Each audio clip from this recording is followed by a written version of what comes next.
Subiri. Unataka nini? Subiri basi. Unataka nini? Subiri basi. Ondoka basi, ondoka kwangu, ondoka. Ondoka. Subiri. Ondoka wewe. Hilo panga. Ondoka. Sawa. Unataka nini hapa? Ondoka. Ondoka. Mimi naondoka. Afu na wewe usitaka wewe. Sikia. Bana mjumbe, nafikiri ama eneo yako ni nyumba sio mgeni sana. Sasa sio ungemuita sasa. Babulai. Sogea hapa mwanangu. Sorry. Wewe unarudi tena?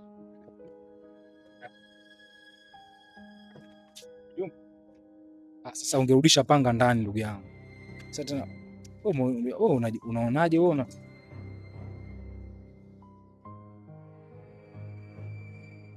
Vipi mjumbe? Nimekuja. Mimi kama mjumbe naomba ufungue chumba kile pale, wanahisi kuna kitu huko ndani. Hakuna chochote mjumbe. Naomba uangalie. Mimi siwezi kufungua kile chumba. Hakuna chochote. Sasa kulikuwa na haja gani ya kwenda kwa mjumbe? Ndugu yangu taratibu, sawa? Taratibu. Yaani kama mimi nimechukua jukumu la kufuata hatua na unatakiwa kutuelewa, au sio? Kwa sababu mimi nimeondoka hapa nilikuwa nakwambia kabisa kwamba mimi siondoki hivi. Kwa sababu sio maana nilikuwa naogopa hilo. Hakuwa na haja ya kwenda kwa mjumbe.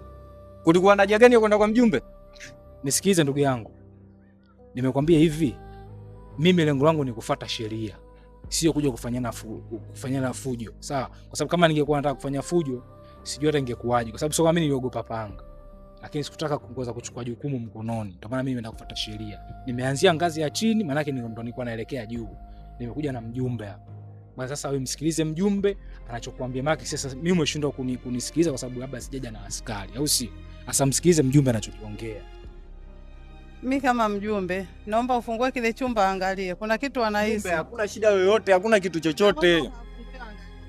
Lakini mume wangu sio ufungue mlango, ulikuwa ni shida iko wapi? Naomba ufungue wakaangalie. Wafungulie tu waende wakaangalie. Mtoe ndugu yangu.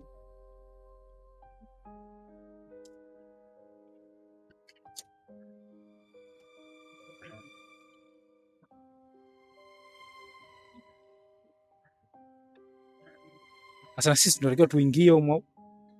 Hairuhusi atatoka mwenyewe. Si ndio mtoto?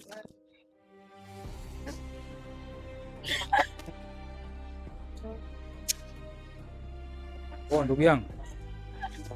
Sogea kwa huko ndugu yangu.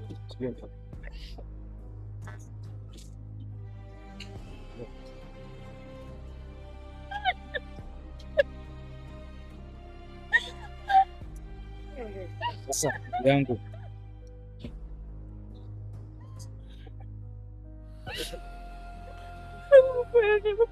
Hata huruma jamani, kweli nilikuwa na maana gani? Lakini huyu mtoto kweli ulimfungia huko ndani, si? Ndio, ni kweli nilimfungia, lakini mimi sikufanya kwa kupenda hivi. Kuna vitu tu nilishawishika, lakini mimi sikufanya kwa kupenda. Yani wewe ulikuwa na wazani mpaka kumfungia? Yani vitu gani ambavyo vilikushawishi kumfungia mtoto ndani, au vitu gani vilikuwa vinakukabili? Labda tuanzie hapa. Najua kuna mambo mengine sio kuongea mbele za watu, lakini ndio hivyo, kuna vitu tu vilikuwa vinanikabili mimi mwenyewe, kuna vitu vilikuwa vinaniendesha, sio kwamba nilifanya kwa kupenda. Ila kikubwa mtoto amepatikana, ndio hivyo. Sasa hivi alivyo hivi mtoto, kwa sababu mbona anaonekana kachakaa sana, ni hivi alivyo kweli, hali yake labda kiafya iko. Mtoto kifupi hapo hayuko sawa, kwa sababu huyo hawezi kuongea. Hawezi kuongea? Hawezi kuongea. Lakini mkinipa muda ndani ya siku 2-3 naweza nikamfanyia dawa akarudi kwenye hali yake. Lakini mimi naomba tu mnisamee, mambo yaishie hapa hapa, tusiende, yani tusipelekane polisi wala tusipelekane wapi. Kikubwa mtoto amepatikana. Ndugu yangu, haya maisha tu ndugu yangu. Sisi wote mwenyewe tunamiliki kijana kama wewe. Ndio. Kama unatafuta na mwenyewe natafuta, au sio? Kuna muda unalizika na hali yako ilivyo. Mambo ya tamaa acha. Yani kuna vitu kujihusisha navyo na kwa ni kitu kibaya. Sasa angalia mtoto ulivyomfanya. Huyu ni mtoto wako mwenyewe wa kumzaa. Unaonekana kama vile hauna uchungu na mtoto, umemfanyia kitu cha namna hii, kitu cha ovyo kabisa. Sasa hii unajua sio sawa. Haya, nini kama nini itatokea? kama mtoto hataweza kuongea, labda atakuwa na shida labda kiafya, itakuwaje? Mtoto kuhusu swala la kuongea, ataongea, atakaa sawa tu. Kuna dawa tu akifanyiwa atarudi atakaa sawa. Ila kikubwa mimi nachoomba tu nisamehewe, pia mke wangu anisamehe kwa kilichotokea.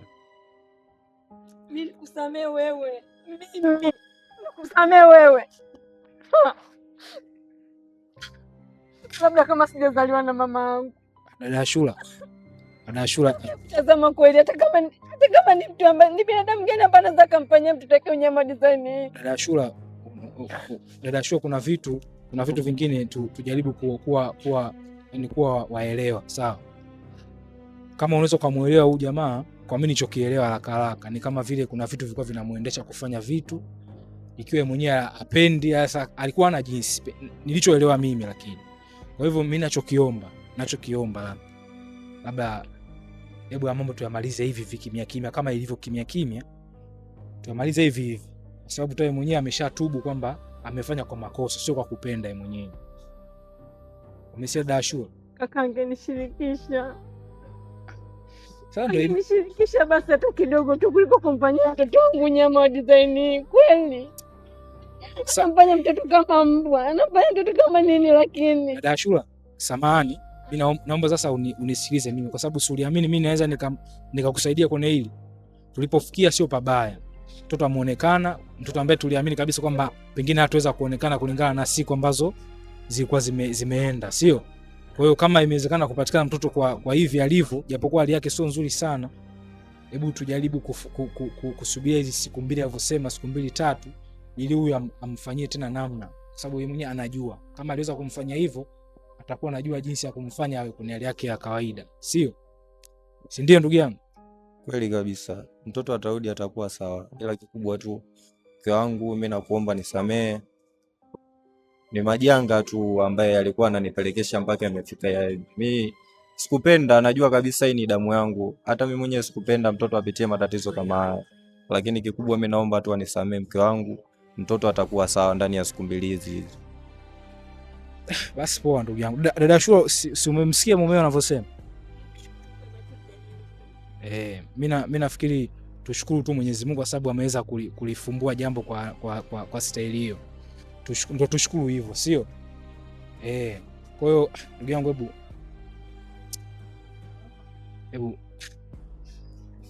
Dada Shua, inuka kabisa. Lakini siweza kaoga labda nini? Hamna shida, anaweza kaoga.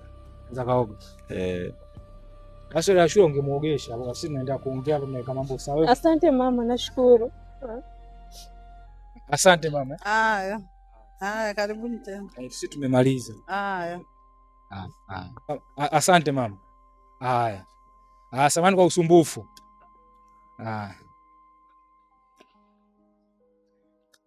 Bwana ndugu yangu, mimi cha kukushauri na cha kushauri pia, haya mambo sio mambo ambayo ya kuyaendekeza, sawa bana? Kama hili sisi tumeweza kulibaini hivi, sisi wenyewe tunashukuru, wala tumeweza hata kupata maarifa ya kubaini hivi, sio bana? Kwa sababu kama tusingeweza kubaini hivi, pia wewe mwenyewe mwanao ulikuwa unamkosa. Kama ulikuwa unafanya vitu bila ridhaa yako, na wewe mwenyewe ulikuwa unamkosa mwanao.